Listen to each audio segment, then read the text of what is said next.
नमस्कार, सुबह के 10 बजने को है, वक्त हो चला है अपना बिहार का। मैं हूं शुभे मिश्रा आपके साथ और चलिए करते हैं बुलेटिन की शुरुआत। देश में लगातार हो रहे रेल हादसे पर लोग बेहद चिंतित हैं और इन रेल हादसों में साजिश की आशंका की बात सामने आ रही है। केंद्रीय मंत्री गिरिराज सिंह ने एक वायरल वीडियो का हवाला देते हुए खास समुदाय पर साजिश का आरोप लगाया और इसके बाद सियासत गरमाती हुई नजर आ रही है। बड़ा सवाल है कि रेल हादसे के पीछे कोई साजिश तो नहीं है।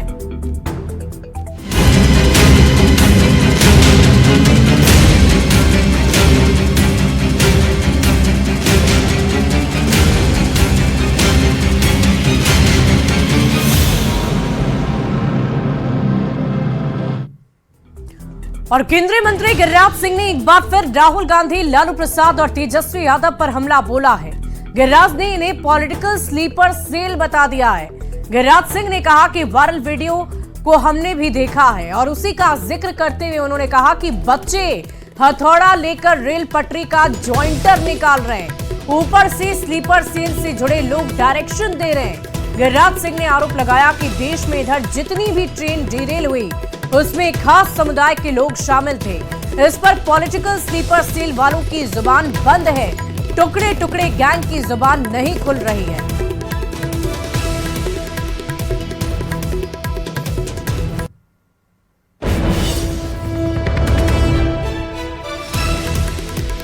गिरिराज सिंह का ये बड़ा आरोप, उन्होंने बड़ा बयान दिया है और एक खास समुदाय के लोगों को स्लीपर सेल का मेंबर बता दिया है। ये वीडियो वायरल हो रहा है। बच्चे हथौड़ा लेकर के जहां जॉइंटर होता है वहां से निकाल रहे हैं और ऊपर से स्लीपर सेल उनका डायरेक्शन दे रहा है।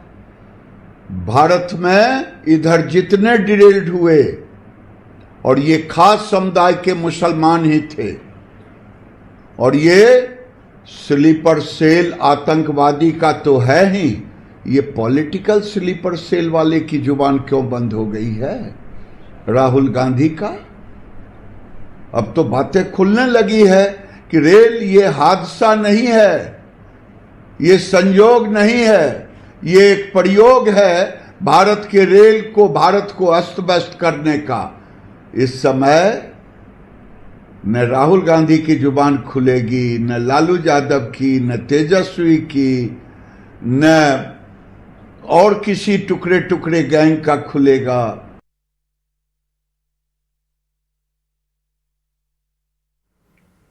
और आइए अब आपको बताते हैं कि केंद्रीय मंत्री गिरिराज सिंह ने आखिर क्या क्या आरोप लगा दिए हैं। गिरिराज सिंह के आरोप सबसे पहले उनकी तरफ से ये लगाए गए कि वायरल वीडियो को हमने भी देखा है और उसी का जिक्र करते हुए उन्होंने कह दिया कि बच्चे हथौड़े से रेल पटरियों को हटाते हुए नजर आए। उस वीडियो का जिक्र किया उन्होंने। रेल हादसे के पीछे कुछ खास समुदाय के लोग शामिल होने की बात उनकी तरफ से कही गई। साथ ही साथ उन्होंने कहा कि भारत को अस्थिर करने की साजिश रची जा रही है। राजनीतिक स्लीपर सेल पर आरोप लगाया और उन्होंने तेजस्वी यादव और लालू प्रसाद के नाम का भी जिक्र कर दिया। बड़ी घटना होने पर ही विपक्षी नेता बोलेंगे क्या, ये सवाल भी उन्होंने पूछा और मुस्लिम आबादी के पास हादसे पर सवाल भी पूछे। ट्रेन डिरेल करने में कुछ खास लोग शामिल हैं, इसका जिक्र उन्होंने किया। भारत को बांग्लादेश बनाने की साजिश की बात कर दी और कहा कि टुकड़े टुकड़े मामले में टुकड़े टुकड़े गैंग के लोग आखिर क्यों चुप हो जाते हैं, क्यों कुछ नहीं बोलते हैं। आए दिन इस तरह के रेल हादसे हो रहे हैं और इन्हीं रेल हादसों को लेकर अब चर्चाओं का बाजार गर्म हो गया है कि ये साजिश है या फिर संयोग। बढ़ते हैं आगे। केंद्रीय कपड़ा मंत्री गिरिराज सिंह के आरोप के बाद बिहार की सियासत और भी ज्यादा गर्माती हुई नजर आ रही है। कांग्रेस और आरजेडी के नेताओं ने गिरिराज सिंह पर नफरत फैलाने की राजनीति का आरोप लगा दिया है। वहीं जेडीयू ने मुसलमान समुदाय के बच्चों को बिहार सरकार की तरफ शिक्षा देने की अपील की है और इसी के साथ बीजेपी और एलजेपी के नेताओं ने रेल हादसे की साजिश पर विपक्ष की ओर से बढ़ती जा रही चुप्पी पर निशाना साधा है। किसी भी संवैधानिक पद पर बैठे व्यक्ति का गैर जिम्मेदाराना बयान आना ये बेहद अफसोसजनक है। गिरिराज सिंह जी जब भी बोलते हैं तो वो बोलते नहीं हैं, वॉमिटिंग करते हैं। रही बात पटरियों से किसी भी ग्रुप के या व्यक्ति के छेड़छाड़ करने की, तो ये दरअसल कानून व्यवस्था का मामला है और रेलवे की व्यवस्था को देखने के लिए रेलवे प्रोटेक्शन फोर्स है, वो उसे उस बात को देखना चाहिए और जो जिम्मेदार व्यक्ति है उसके खिलाफ कार्रवाई करनी चाहिए। तो मैं समझता हूं कि पूरे देश के सभी राज्यों को और केंद्रीय सरकार जिसमें रेलवे शामिल है, रेलवे को भी बिहार सरकार से प्रेरणा लेने की जरूरत है और तालीमी मरकज, विकास मित्र जैसे कार्यक्रम चला करके बच्चों को स्कूल भेजने की आज आवश्यकता है, ताकि भारत के विकास में इन बच्चों का विशेष योगदान। आप भारत सरकार के मंत्री हैं, आप एक जिम्मेदार पद पर बैठे हुए व्यक्ति हैं, आप संवैधानिक पद पर बैठे हुए व्यक्ति हैं, लेकिन आपका जो एक्सपर्ट ट्वीट है या आप जो बयान देते हैं ये कहीं से उचित नहीं है।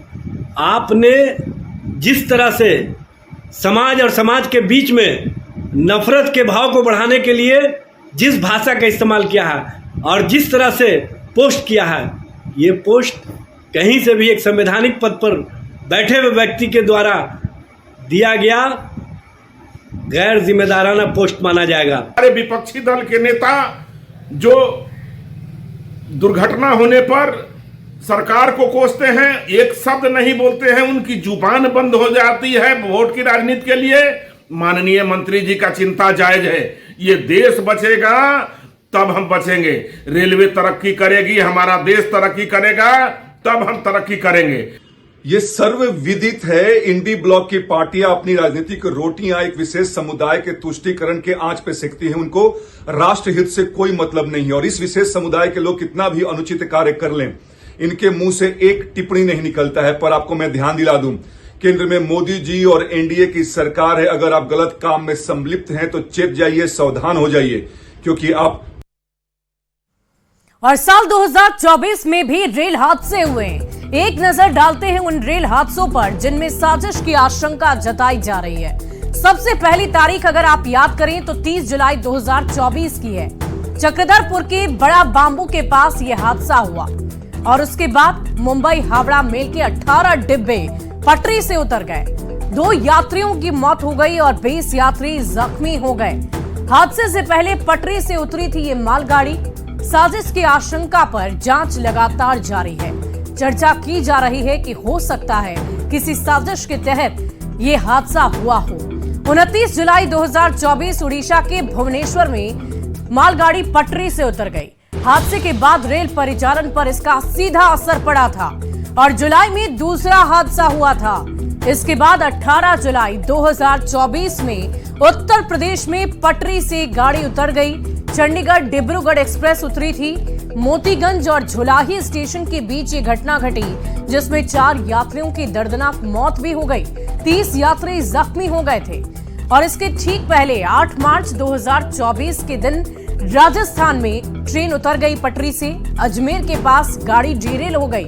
Sabarmati Agra superfast express train के 4 डिब्बे पटरी से उतर गए थे और इसी के मद्देनजर इन हादसों का सिलसिला लगातार जारी रहा और इसी को देखते हुए चर्चा ये की जा रही है कि हो सकता है कि किसी साजिश के तहत ये हादसे हो रहे हों और इसी को लेकर सियासत भी गर्म हो गई है।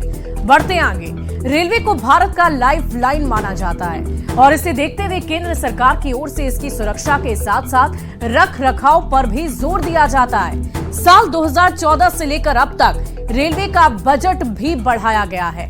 अब तक 1,78,012 करोड़ रुपए का आवंटन किया जा चुका है और हर साल औसतन 17,801 करोड़ रुपए खर्च भी किए जाते हैं। साल 2014 से पहले की तुलना में 2.5 गुना ज्यादा रेल परिचालन पर खर्च भारत सरकार की तरफ से किया जाता है और पहले की तुलना में रेलवे अधिक प्राथमिकता के साथ परिचालन भी कर रहा है और इसके बाद भी लगातार हो रहे रेल हादसे चिंता की बात है और जरूरत है कि इन हादसों को रोकने की, ताकि रेलवे का सफर एक सुरक्षित सफर यात्रियों के लिए बन सके, भारत के लोगों के लिए बन सके, भारत के नागरिक के लिए बन सके।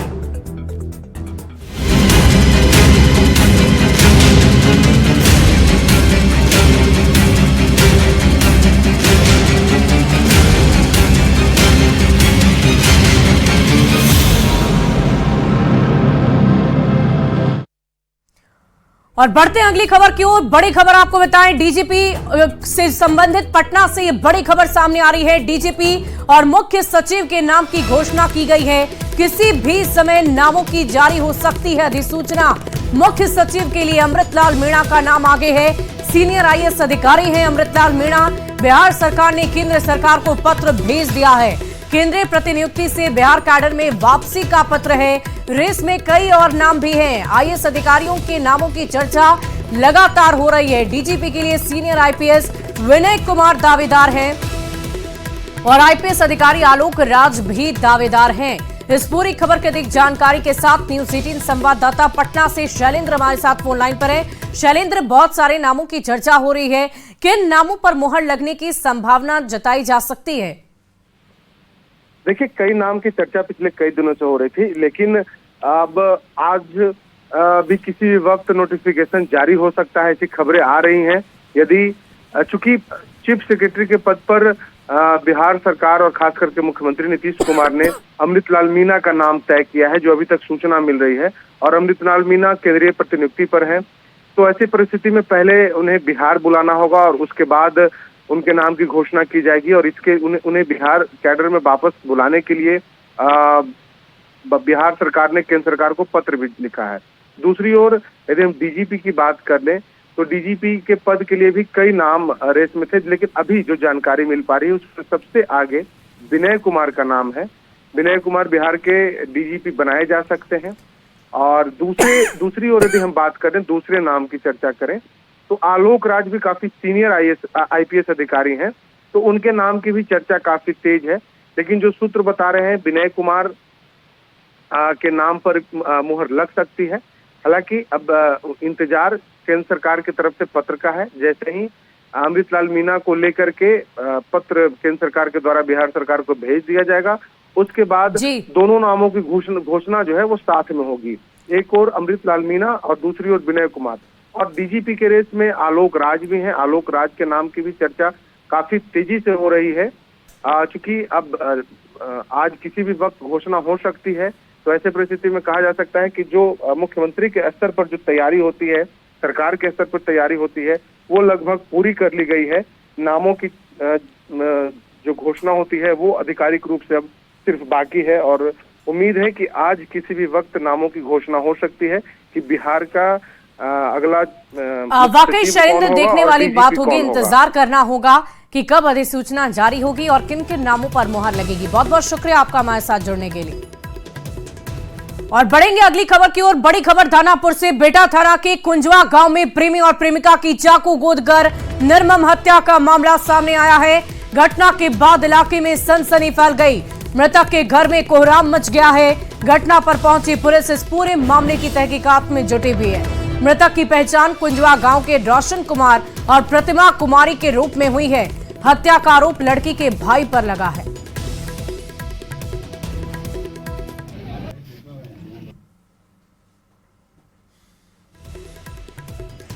और इसी बीच एक और बड़ी खबर कटिहार से सामने आ रही है। बिहार पुलिस सिपाही भर्ती परीक्षा में धांधली का खुलासा हुआ है। 28 अगस्त को हुई सिपाही भर्ती परीक्षा में गड़बड़ी करने के आरोप में पुलिस ने सॉल्वर गैंग के 7 लोगों को गिरफ्तार कर लिया। हरिशंकर नायक परीक्षा केंद्र पर अभिषेक कुमार के बदले चेतन कुमार को परीक्षा देते हुए पकड़ा गया। गिरफ्तार चेतन भागलपुर के जगदीशपुर का रहने वाला है, जो भागलपुर के सैंडस कंपाउंड में सिपाही बहाली को लेकर मंदार एकेडमी नाम से फिजिकल ट्रेनिंग क्लास चलाता है। चेतन के साथ साथ सॉल्वर गिरोह के रैकेट में शामिल और 4 लोगों को गिरफ्तार कर लिया गया है। इसके अलावा कोढ़ा थाना क्षेत्र के नवोदय विद्यालय परीक्षा केंद्र से सभी 3 लोगों को गिरफ्तार कर लिया गया। कटिहार पुलिस सॉल्वर गैंग के तार खंगालने में लगातार जुटी हुई है। थोड़ी कड़ाई से उस छात्र से एग्ज़ाम के बाद मैंने जब पूछताछ की तो उसने ये एक्सेप्ट किया कि हाँ, वो अभिषेक कुमार जो भागलपुर के रहने वाले उनकी जगह पे परीक्षा देने आए थे। इनका वास्तविक नाम जो है वो चेतन कुमार है, जो कि थाना जगदीशपुर जिला भागलपुर के रहने वाले हैं। हम लोगों ने सॉल्वर गैंग के 3 और सदस्यों सागर कुमार, अमित कुमार यादव और कृष्ण कुमार, जिसमें से 2 बांका जिला के रहने वाले, एक सहरसा जिला के रहने वाले हैं। इनको पूछताछ के लिए पहले तो गिरफ्तार किया, फिर पूछताछ किया। पूछताछ के क्रम में इनका मोबाइल जो अभियुक्त भाग गया था उसका मोबाइल इन लोग के पास से बरामद। अभिषेक कुमार। क्या किसके नाम पर परीक्षा दे रहे थे? अभिषेक कुमार। अब आपका क्या नाम है सर? चेतन कुमार। इसके लिए क्या कुछ मिला था? जी सर, भाई था सर। पैसा वैसा भी लिए थे क्या? नहीं सर। तो क्यों दे रहे थे सर? वो दौड़ धूप नहीं पता था, एग्जाम में नहीं निकाल पाता। अच्छा, नहीं निकाल पाते तो आप उसके बदले दे दिए? जी। आप करते क्या? जी पढ़ाई करते हैं। तो आपको कॉन्फिडेंस था कि आप निकाल लीजिएगा, आपका भाई नहीं निकाल पाएगा? जी सर।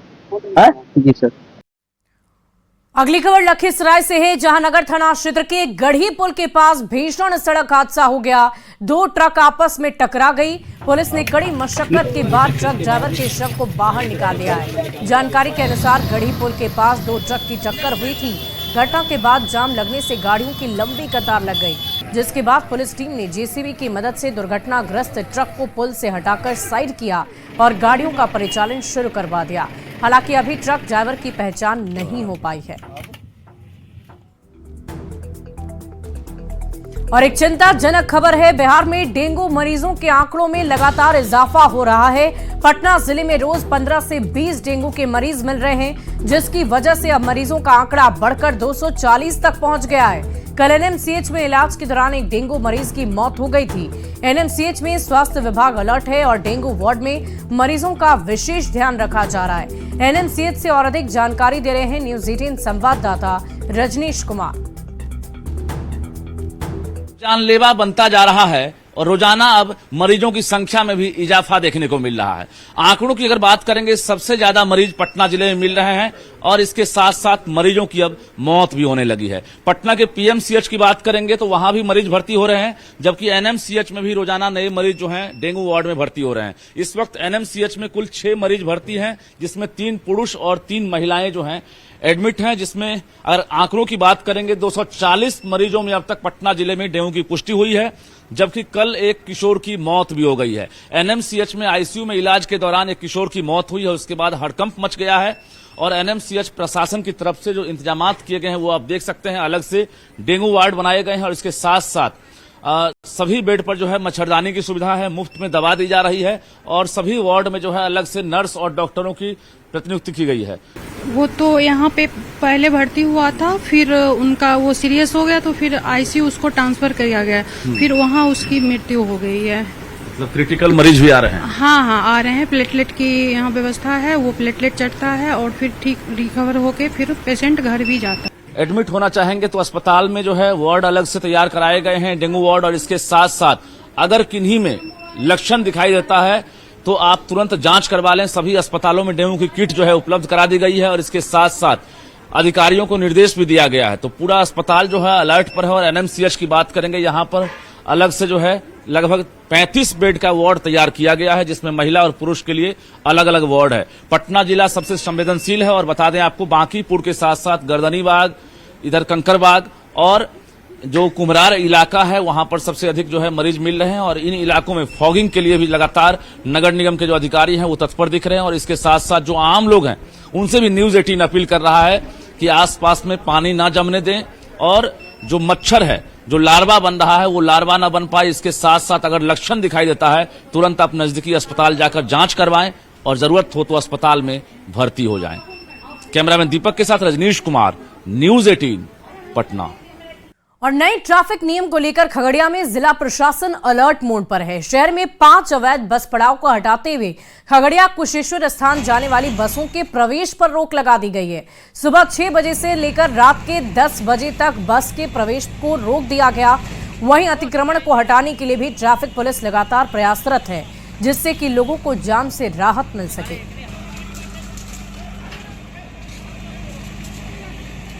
रूल निकला है वो सुबह 6 बजे से लेकर रात का 10 बजे तक कोई भी बस शहर के अंदर प्रवेश नहीं करेंगे।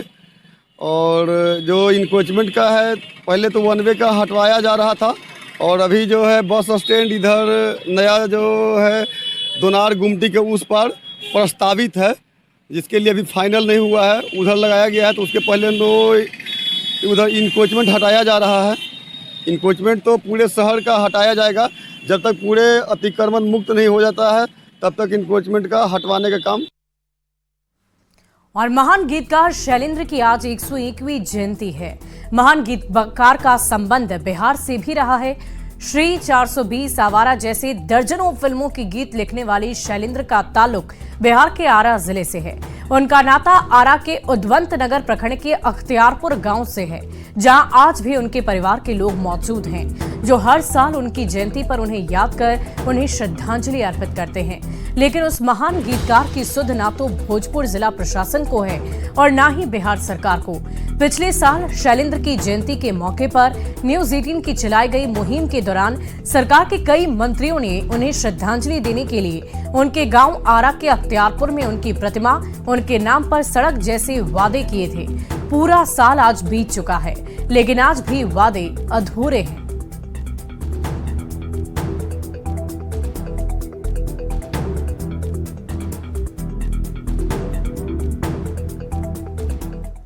और फिलहाल इस बुलेटिन में अभी के लिए बस इतना ही। एक नजर इस वक्त की हेडलाइंस पर।